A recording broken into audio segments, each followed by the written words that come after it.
우리 할렐루야 샬롬하고 인사하는 시간 같습니다. 할렐루야 샬롬 샬롬 샬롬 샬롬 샬롬 샬롬. 하나님 사랑합니다. 여러분 저 안에서 사랑합니다. 우리 시편 93편 말씀 아주 오래전에 준비가 되어 있던 건데 이제야 빠질 뻔했어요. 다른 시편이 깊게 나간 부분들이 있어서 그래도 제가 이걸 꼭 함께 나누고 싶어서 오늘 본문 제목이 1절에 야훼께서 다스리시니 저는 그냥 이렇게 적어봤습니다. 스스로 권위를 입으셨도다. 야훼께서 능력의 옷을 입으시며 띠를 띠셨으므로 세계도 견고 있어서 흔들리지 아니하는도다. 5절에 보니까 여호와의 주의 증거들이 매우 확실하고 거룩함이 주의 집에 합당하니 야훼는 영원 무궁하시리이다. 아멘. 시편 19편 7절에 보니까 여호와의 율법은 완전하여 영혼을 소생시키시며 여호와의 증거는 확실하여 우둔한 자를 지혜롭게 하신다. 이렇게 말씀하고 계십니다. 지금 119편 138절에도 주께서 명령하신 증거들은 의롭고 지극히 성실하니이다. 119편 144절에도 주의 증거들은 영원히 의로우시니 나로 하여금 깨닫게 하사. 제가 그 현수막 만들었죠? 내가 살게 하소서. 이렇게 제가 오랜만에 몇 년 만에 저뿐만이 아니라 다른 분들도 우리 그 지방회에 참석을 해서 감사헌금 봉투를 하나씩 아예 다 이렇게 나눠주시더라고요. 그래서 뭐라고 할 말이 너무 많아서 어떻게 보면은 너무 많아서 감사가 너무 많다 보니까 그냥 딱 한마디만 썼어요. 살려주셔서 감사합니다. 근데 신기한 건 지방 회장님 되신 분이 설교를 하시러 단에 올라오셔가지고 그분도 똑같은 말씀을 하셔서 제가 마음에 감동을 받았습니다. 그분도 첫 마디가 살려주신 하나님 감사합니다. 우리가 살아있는 것도 우리가 떠나는 것도 호흡하는 거 한순간도 내 마음대로 하는 게 아니에요. 하나님께서 살려주시니까 살아있을 수 있고 여러분들 혹시 꿇어앉아서 기도하시는 분도 계시겠지만 누워서라도 하나님 오늘도 하루를 잘 살게 해주셔서 감사합니다. 이렇게 감사하시고 잠 단잠을 주무시기 바랍니다. 살려주시는 분도 또 데려가시는 분도 하나님의 뜻 안에 있지 내가 뭐 이렇게 하고 싶다고 할 수 있는 게 아니에요. 우리는 피조물이기 때문에 예수를 믿지 않는 분들도 혹시 그런 마음은 안 가지실까? 저는 이런 생각을 해봤어요.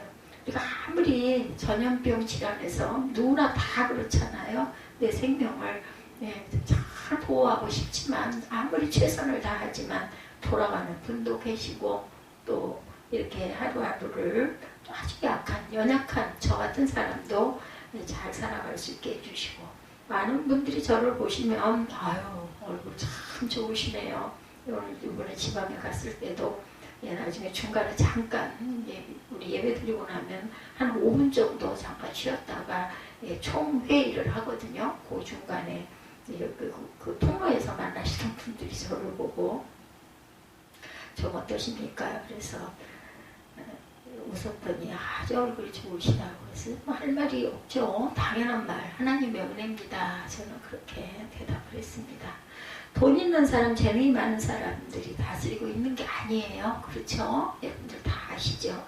그런데 세상에 살다 보면 그 영향력은 또 무시할 수가 없는 힘 있는 사람, 강대국들이 권력을 가진 사람, 돈 있는 사람, 재능이 많은 사람이 다스리고 있는 것처럼 아까 전쟁을 종식시켜달라고 우리 집사님 기도하시는데 그것도 하나님의 손안에 있는 줄로 믿습니다. 그리고 또 우리는 또 1년, 2년 후에 그때 참 전쟁 때문에 아주 경제적으로 어렵고 제가 기름 주유를 하는데 태어나서 처음으로 제가 직접 주유를 했어요. 옆에서 도와주시고 또 뭐 아들이 해주고 이렇게 했었는데 어제는 방법이 없어가지고 무조건 주차장을 들어갔죠. 이것도 내가 해야 되기 때문에 이런 시간이 있나 보다 하고 그 주유 뭐 차례차례 천천히 누르면서 하니까 그 꼭지가 안 열려가지고 걱정을 했는데 제가 늘 거꾸로 돌렸던 것 같아요. 오른쪽으로 돌리니까 그것도 그거 주유기가 좀 무겁더라고요. 제 힘에는. 뭐 힘이 든 일을 하면 무조건 딱 신호가 와요. 몸에서. 무릎이 꿇어질 정도로 이렇게 갈비뼈 밑이 아주 무겁게 내려누릅니다. 근데 그거 드는데 상당히 무겁더라고요. 그래도 뭐 얼마치 하는 것도 뭐 잘 모르니까 무조건 그냥 만땅을 넣었는데 89,000원 정도가 들어갔어요. 한 칸이 큰 칸 한 칸에서 조금 빠지게 남아있는 상태였었는데 지난번에는 7만 몇천 원이었는데 그때보다 칸이 더 줄어 있었죠. 그래서 기름을 꼭 넣어야 돼가지고 아들한테 부탁을 했는데 아들이 바쁘셔서 어저께는 시간이 안 늦어서 돌아오면서 볼일을 보고 돌아왔습니다. 그 모든 것들이 하나님의 손 안에 있습니다. 우리가 어려운 때일수록 더 많이 기도해야 되고 일부 예배가 기름과 등을 준비한 10처녀들의 이야기였거든요. 우리 에스더 전사님이 재밌는 얘기를 했어요. 그거 좀 나눠달라고 했는데 가서 사갖고 와라 해가지고 결국은 내쫓겨가지고 구원도 못 받았잖아 이런 얘기를 했는데 그 성령의 은혜 안에 푹 거하는 것이 내 힘대로 내 마음대로 내 뜻대로 되지 않고 하나님의 주님의 구속의 피의 역사 안에 있다라는 것. 그렇기 때문에 우리는 미리미리 준비하고 그 5처녀도 맞아. 잠 깨가지고 10처녀가 다 등을 밝혔어요. 근데 나중에 기름이 떨어지는 바람에 이걸 주입할 수 있는 준비한 그 기름이 없었던 거죠. 그래서 그것을 사러 갔다 오니까 문은 이미 닫혀버리는 그런 내용이었죠. 이런 것처럼 우리는 늘 미리 준비할 줄 아는 준비성 있는 믿음의 자녀들 다 되시기 바랍니다. 우리는 스스로 속이는 일이 많아요. 신앙 고백과 찬송이 그 중에 하나입니다. 실제의 삶 속에 하나님의 세상을 다스린다는 것을 경험하지 못하기 때문인데 이렇게 그 몸의 육신의 공고함을 통해서서는 하나님을 더욱 가까이 그리고 많이 주님을 부르는 그런 은혜 안에 거하게 해주신 그렇지 않고 건강하면서 부유하면서 그렇게 해서 하나님을 만나시는 분들은 참 얼마나 복될까. 그리고 저처럼 이렇게 늦은 지각생이 아니라 어린 나이에 요즘에는 뭐 상당히 그 연령층들이 신학교 가시는 분들도 보면 아주 젊어지셔요. 그래가지고 40대도 사실은 나이가 많은 편이다 이런 이야기를 제가 들었습니다. 그러니 그 젊은 나이에 신학을 하고 또한 교회를 아주 열심히 섬기고 또 선교를 하시는 이런 분들 참 우리가 보기에는 그 선교 해외 나가서 얼마나 힘들고 어렵죠. 그만큼 성령께서 인도하시고 힘을 주셔서 내가 억지로는 잠깐밖에 못해요. 그걸 목숨을 걸고 하시는 분들은 정말 특별한 사명을 받은 반면에 하나님이 그만한 믿음과 기쁨과 감사를 주셨기 때문에 할 수 있는 거예요. 세상적인 눈과 하나님의 시각으로 바라보는 눈은 굉장한 차이가 있다는 것을 제가 느낍니다. 프랭크 루박의 편지에서 어느 날 프랭크 루박 선교사가 이렇게 고백합니다. 자기가 즐겨 부르는 찬송이 있었습니다. 우리 찬송가로 407장 구주와 함께 나 죽었으니 아마 이 찬송들 아실 거예요. 구주와 함께 나 살았도다 이 찬송이 있습니다.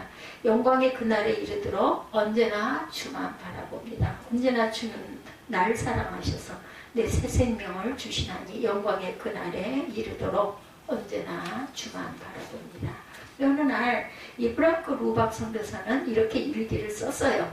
나는 그 찬송가를 즐거워 불렀지만 찬송가 가사대로 구주와 함께 죽고 구주와 함께 살지도 않았고 언제나 주만 바라보며 살아본 적이 없었다는 것을 깨달았다. 그분이 쓴 내용이에요. 바로 이것이 지금 내가 마음을 다하여 찾기를 원하는 것이다. 우리도 자신의 신앙 고백과 찬송이 정말 진정한 마음인지 정직하게 돌아봐야 합니다. 제가 일부 예배에서 아멘 주 예수 오시옵소서 이 고백이 정말 마음의 고백이 아니라 할지라도 우리는 입버릇으로라도 자꾸 아멘 아멘 믿나이다 이 입술의 고백을 자꾸 합시다.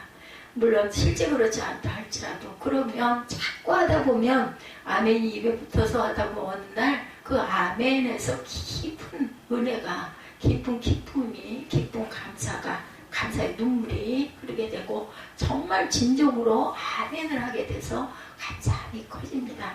여러분들 입술로 우리 여기 말씀 읽는 거 이런 거 하나도 입술로 하는 거랑 눈으로 따라가는 거랑 아니면 그냥 건성으로 뭐 하고 있으니까 하고 들여다보는 거랑 정말 다릅니다.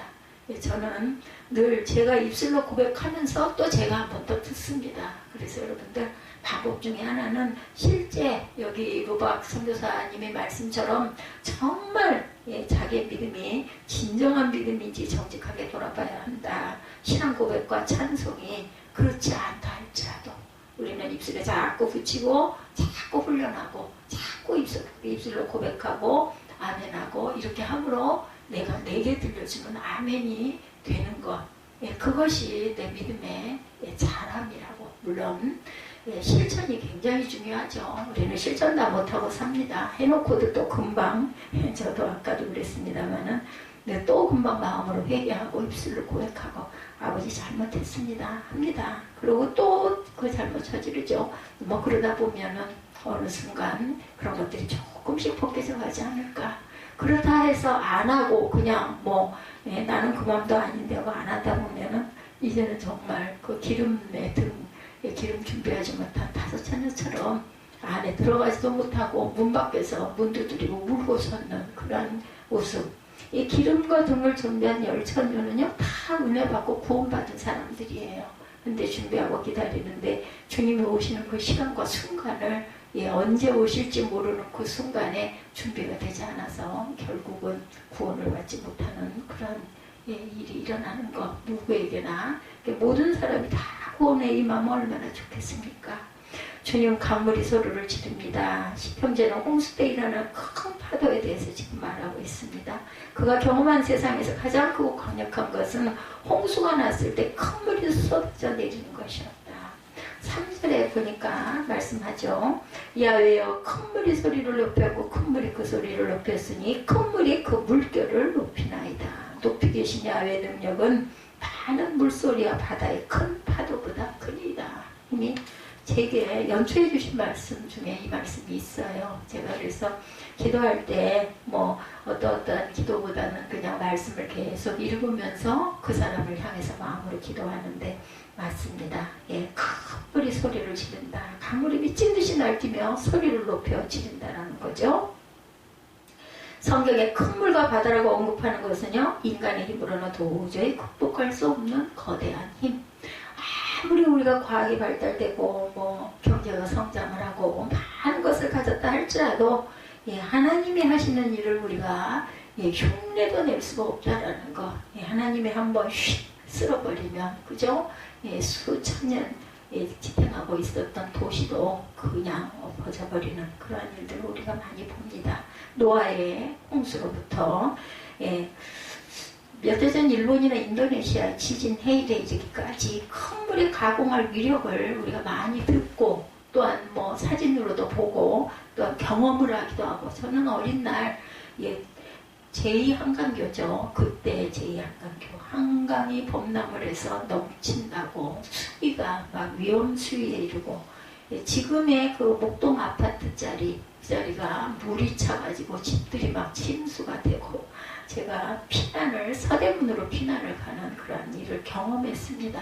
막 집이 둥둥 떠내려가고 돼지가 떠내려가고 지붕이 떠내려가고 큰 장정들이 가슴 위까지 물이 잠겨가지고 거기를 막 헤엄을 쳐서 가는 아주 황토물이죠. 이런 것을 제가 경험해 왔기 때문에 어떻게도 할 수 없어요. 그래서 그 수위만 넘었으면 이제 우리는 다 죽는다 그런 소리를 했는데 멈춰주시더라고요. 그래서 지금 아파트들이 아주 대단한 비싼 값으로 서 있죠. 옛사람들은 바다를 혼돈의 근원이자 괴물의 숲으로 여기고 아주 두려워했습니다.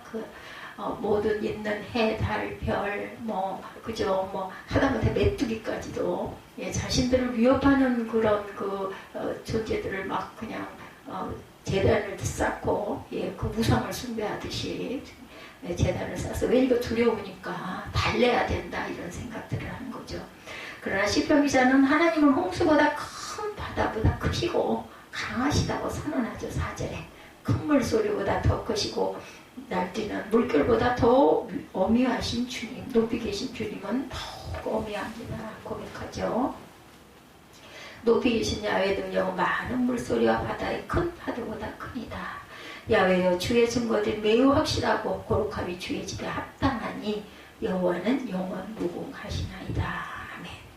이것은 예수께서 바다를 잔잔케 하신 사건에서도 드러나죠. 마태복음 8장 26절에 일어나서 바람과 바다를 꾸짖으시니 아주 잔잔하게 되거늘 27절에 그 사람들이 놀라 여겨 이르되 이가 어떤 사람이기에 바람과 바다도 순종하게 하는가 하더라. 이렇게 증거하고 있어요.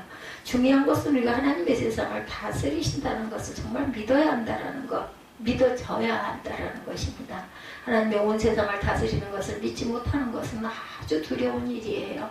그럼 결코 믿어서는 안 되고 전혀 의지할 바 못되는 대상을 의지하게 되기 때문이에요. 우리 인간들은요, 뭔가를 자꾸 의지하고 싶어하고 붙잡고 싶어합니다. 그것 때문에 개인도 나라도 열방도 불행해지고 비참해지죠. 중국이 우리나라 경제와 통일에 큰 도움이 되리라 믿고 의지하는 사람들이 있다고 그러죠. 근데 지금 어떻게 됐어요? 어떤 사람은 미국을 의지해야 한다고 생각합니다. 그러나 우리가 냉정하게 생각해보면 미국은 정말 믿을 수 있는 대상일까? 물론 우리에게 아주 귀한 은혜를, 그 물질의 그 원조를 주신 거 대단해요. 저도 그 어린 날 그 옥수수 강냉이죠? 옥수수빵? 이게 전부 다 우유, 막 끓인 우유 이런 것들. 왜 그렇게 그때 그렇게 맛있었는지 몰라요. 그냥 먹을 수가 없다 보니까 더 먹고 싶었어요. 그래서 뭐하고 바꿔먹고 했던 기억이 납니다. 돈처럼 확실하고 믿음직한 것이 없어 보여요. 있어야 살죠. 물질이 없으면 아주 힘들죠. 그러나 정말 믿음만 할까 돈이. 돈을 의지하게 되면 사람은 반드시 타락하고 변질되고 무너집니다. 저는 이것을 한마디로 필요악이다 이렇게 생각을 합니다. 꼭 필요하긴 한데 그게 잘못하면 악한 것이 되기도 한다라는 것. 유명한 미국 프로야구 구단 뉴욕 양키스 소속의 한 그 야구 선수의 아내가 인터뷰한 내용이 책에서 있는 걸 보았습니다. 그녀의 남편은 계약금과 연봉을 합하여 8,900만 달러 계약이냐 9,100만 달러 계약이냐 오랜 시간 협상을 했다고 합니다. 8,900만 달러는 요즘 환율로 1,006억 원 정도가 된다고 하네요. 9,100만 달러는 1,029억 정도 된다고 합니다. 아내는 말합니다. 남편이 이 집에 들어오는 모습을 보고 8,900달러에서 9,100만 달러로 상향 조정하도록 구단을 설득하지 못했다는 사실을 직감했습니다. 모습이 그저 기쁜 모습이 아니었겠죠. 그는 큰 거절감을 느꼈죠. 우리 인생에서 가장 슬픈 날이었습니다. 이렇게 그 인터뷰를 했다고 합니다. 어떻게 이런 상황을 인생에서 가장 슬픈 날이라고 말할 수가 있을까요? 여러분들 우리에게는 기가 막힌 숫자인데 그렇죠? 돈만 바라보고 살면 이처럼 우리가 볼 때 정말 욕심이네 하는 생각이 드는 비정상적인 사람이 된다는 것. 사람을 의지하는 것도 마찬가지입니다. 사람에게 한두 번 실망합니까? 여러분들 가장 가까운 배우자 실망하고 절망하고 외면하고 싶을 때가 얼마나 많습니까? 끝까지 믿고 의지할 사람 없다라는 거죠. 실망하고 낙심하고 배신감만 점점 커집니다. 사람을 의지했다가 내 마음만큼 그런 믿음이 되지 않을 때 속이고 배신한 사람도 잘못이지만 사람을 믿고 의지한 것은 또한 큰 죄라고 하죠. 인류 불행의 핵심 원인 하나님이 다스리신다는 것을 믿지 못하는 것. 하나님이 다 하실 거야 라고 생각하면 내가 할 부분이 아니에요. 근데 안타깝죠. 이것 좀 어떻게 좀 전쟁도 얼른 종식이 되고 물가도 좀 내리고 저는 그냥 그 기름 넣으면서 이게 도대체 몇 배야. 그냥 얼마 전보다 배가 올랐다. 이제 조금 더 있으면 어디까지 갈 건가 이 생각을 했습니다. 아니 그 타이어를 굴릴 수가 없어요. 정말 웬만하면 걸었으면 좋겠는데 걷는 것도 저는 마음대로 되지가 않기 때문에 어쩔 수가 없죠. 하나님이 하셔요. 하나님이 다스리신다. 우리가 이때 이렇게 살아야 하기 때문에 누가 알았습니까? 20, 30년 전에 이런 시대가 오리라고 아무도 얘기 못했을 거예요. 어떤 징조와 어떤 고통이 있을지 성경에 있지만 그냥 우리가 늘 읽었지만 이런 식으로 20, 30년 후에 이런 일이 있으리라고는 아무도 생각을 못했어요. 시편 2장 5절에서 담대하게 선언하죠. 주님의 증거는 견고하게 서 있고 주님의 집은 영원히 거룩함으로 그렇게 충만하게 서 있다. 여호와는 영원 무궁하시리다. 뭐 편한 성경에 보니까 주님의 증거는 견고하게 서 있고 주님의 집은 영원히 거룩함으로 단장하고 있습니다. 이렇게 해석돼 있고 옛 성경 그대로인 여호와의 주의 증거들이 매우 확실하고 거룩함의 주의 집에 합당하니 여호와는 영원 무궁하시리다. 아멘.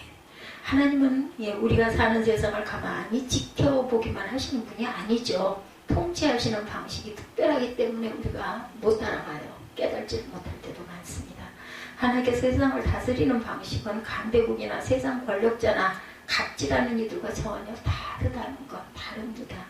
제가 기적이다는 생각을 하면서 저는 문득 그런 깨달음이 옵니다. 기적이라는 것은 사람이 할 수 없는 것이 이루어진 것이 기적이지. 그러니까 이런 일이 있지. 제가 아까 그런데요. 왜 기적이라고 생각을 했는지를 제가 지금 잊어버렸어요. 제가 기억이 나면 아마 여러분들에게 말씀을 이건 원고 있는 말씀도 아니고 저는 찬양도 마찬가지입니다. 그래서 아까도 찬양을 한두 곡 더 하고 끊으려고 하다가 우리 유은정 집사님 기도하실 차례다 보니까 그 찬양을 제가 선택을 했고 치료의 하나님 선택을 했고 찬양의 가사에서 감동과 기도가 느껴지기를 간절히 바랬습니다. 하나님께서 세상을 다스리는 방식은 성육신을 통치하시는 분이십니다. 하나님은 세상과 구별된 초월자로 높은 하늘에 계시는 분이 아니세요. 여러분의 마음 안에 그죠? 각자의 심령 안에 성령으로 와 계십니다. 근데 뭐야 나는 아무것도 모르겠는데 그만큼 주님과 가깝지가 않고 주님을 찾지 않으셨기 때문에 자꾸 부르세요. 하나님 저와 함께 하시옵소서 하고 부르시기 바랍니다. 그냥 말하셔도 돼요. 주님 저와 함께 해주세요. 저 이렇게 어렵습니다. 이렇게 힘이 듭니다. 이거 저 좀 힘있게 강건하게 붙들어 주시옵소서 하고 기도하십시다. 그게 기도예요. 등을 뜨고 길을 걸으면서 운전을 하면서 잔잔한 음악, 극동방송에 보면 좋은 음악 많이 나오죠. 그게 틀고라도 가시면서 조용하게 하나님 저에게 힘을 좀 주십시오. 공고하고 힘듭니다. 이렇게 고백하시기 바랍니다.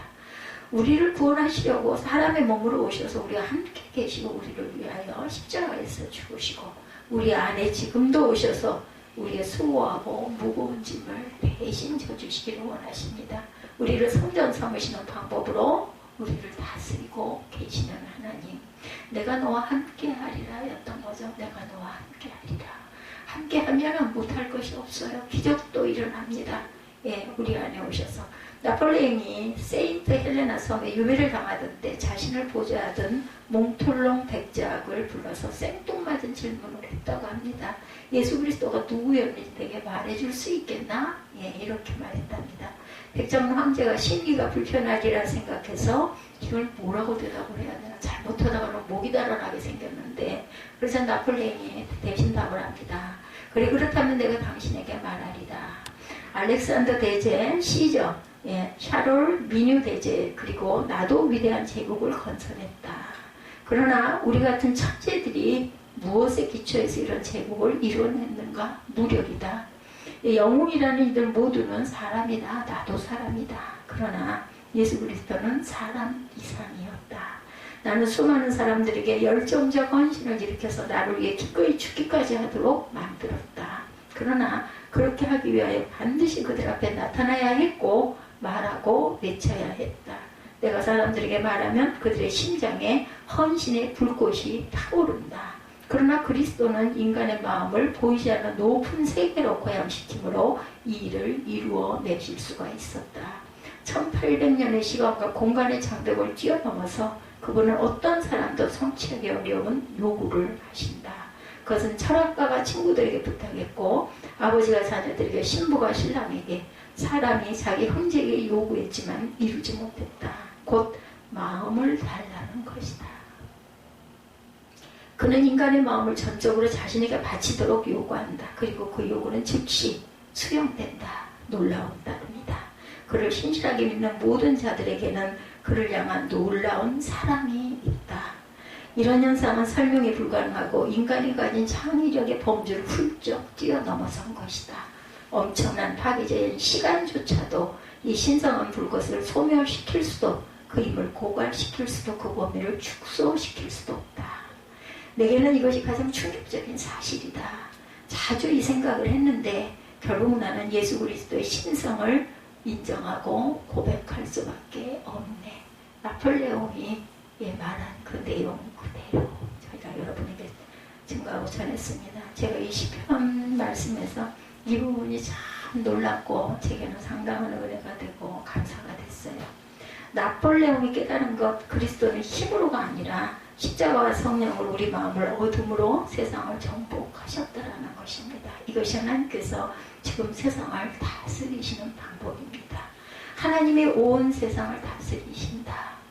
제 자신이 증인이죠. 우리 모두가 증인입니다. 증인된 삶을 살아야 될 의무가 저와 여러분에게는 있습니다. 주님은 지옥에 갈 수밖에 없는 저와 하나가 되시고 저를 대신하여 죽으시고 지금 제 안에 살아계십니다. 그리고 저를 당신의 종으로 삼으셨습니다. 여러분도 마찬가지입니다. 하나님의 다스리던 증인들이세요. 모두가. 그렇기 때문에 이 자리 귀한 시간에 몸이 불편함에도 불구하고 뭔가 다음에 할 일이 있음에도 불구하고 이 주일을 거룩하게 하기 위해서 함께 찬양하고 예배하는 것입니다. 우리는 하나님께서 온 세상을 다스리는 것이 속히 드러나기를 기도해야 합니다. 이것은 우리에게 주신 사명이고 명령이세요. 먼저 그의 나라와 그의 의를 구하라.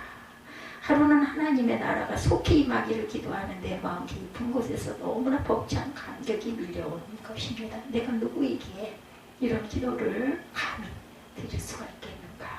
하나님 나라를 위하여 기도한다는 것은 그 하나님 나라 사람이라는 증거가 아닐까요? 그렇죠? 말할 수 없는 복이고 영광입니다. 그러나 우리는 기도할 뿐 아니라 하나님이 온 세상을 다스리신다고 외쳐야 합니다. 핵무기나 군사력의 세상을 다스리는 것이 아니라 정권을 차지한 자나 돈을 많이 가진 자나 재능이 많은 자가 세상을 다스리는 것도 아닙니다. 강자처럼 여겨지죠. 강자처럼. 창조주 하나님이 계시고 하나님께서 온 세상을 다스리세요. 문제는 이것을 어떻게 세상 사람들이 알게 할 수 있느냐. 이것이 관건입니다. 길이 있어요. 하나님을 믿는 우리가 하나님의 다스림을 받고 사는 것입니다. 그렇게 됐을 때 증인된 삶을 살 수가 있는 거죠.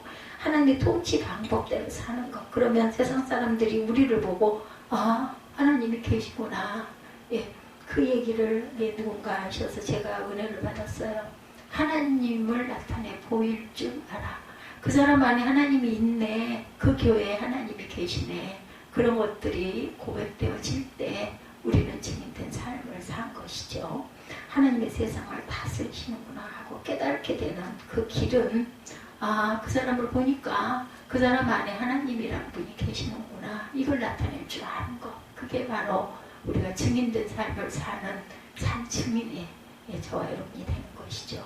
우리가 가정이나 일터에서 하나님의 다스림을 받아 사는 것보다 귀하고 복된 일은 없을 것입니다.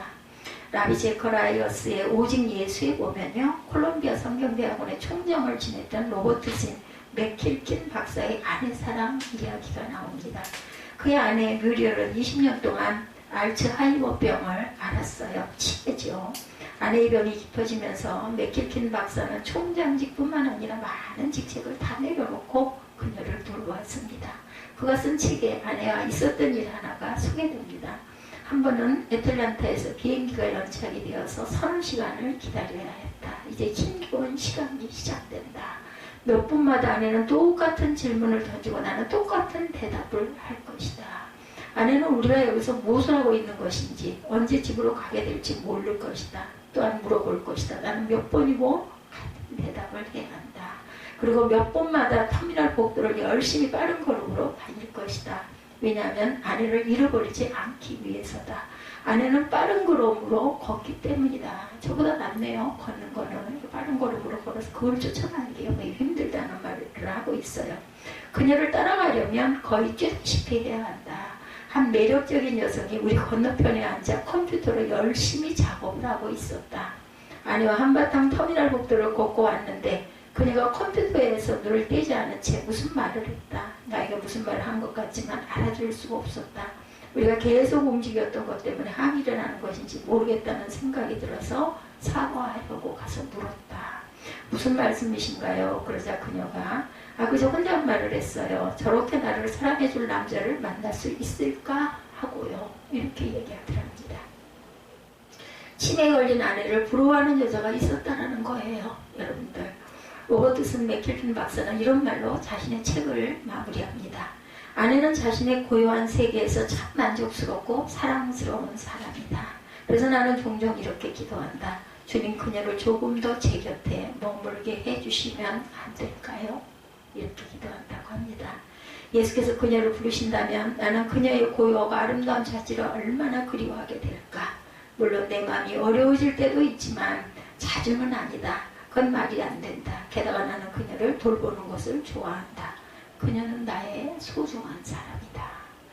로버트 맥킬튼 박사의 아내를 향하는 사랑 이야기를 듣고 여러분들 어떤 생각이 드십니까? 과연 내가 반대 입장이 된다면 그런 치매에 걸린 남편이나 어머니나 자녀가 있어서 과연 내가 이렇게 그저 사랑하고 이렇게 돌볼 수가 있을까? 이것이 남편은 아내를 사랑하라, 남편이 아내의 머리라는 의미이고 하나님께서 우리를 다스리는 방식입니다. 하나님을 믿지 않는 세상 사람들에게는 책에서 이루어지는 신앙의 위인이 필요한 것이 아니죠. 가정이나 동네, 직장에서 정말 하나님의 통치를 받는 사람을 만나는 것이 필요합니다. 여러분 주위 사람들은 하나님께서 여러분을 다스리심을 알고 있을까요? 종종 저에게는 묻는 사람들이 점점 늘어납니다. 어떻게 그렇게 할 수가 있어요? 아이고, 어떻게 그렇게 엄청난 수술을 그렇게 감당을 했을 수가 있어요? 뭐라고 대답을 해요? 하나님의 은혜입니다. 기적입니다. 덤으로 사는 인생입니다. 그저 감사할 따름입니다. 이렇게 대답합니다. 우리가 교회로 모인 것은 그저 예배를 함께 드리는 것만은 아닙니다. 하나님이 다스리는 공동체를 이루려는 것이죠. 방송국 기자들이 어떤 교회에서 함께 지내고 난 뒤에 이 교회는 정말 하나님이 다스리시는군요. 할 수 있는 교회를 세우자는 거죠. 얼마나 어렵겠습니까? 이것이 저와 여러분이 해야 할 일입니다. 우리가 약해도 상관이 없습니다. 미련해도 가진 것이 없어도 아는 것이 없어도 천해도 멸시받는 자라도 상관없습니다. 하나님께서 오히려 그런 사람을 택하신다고 하시죠. 우리에게 필요한 것은 오직 순종입니다. 이것이 우리가 살고 세상에 사는 길입니다. 우리 모두 24시간 하나님을 바라보며 하나님의 통치 안에서 살게 되시기를 주님의 이름으로 축복합니다.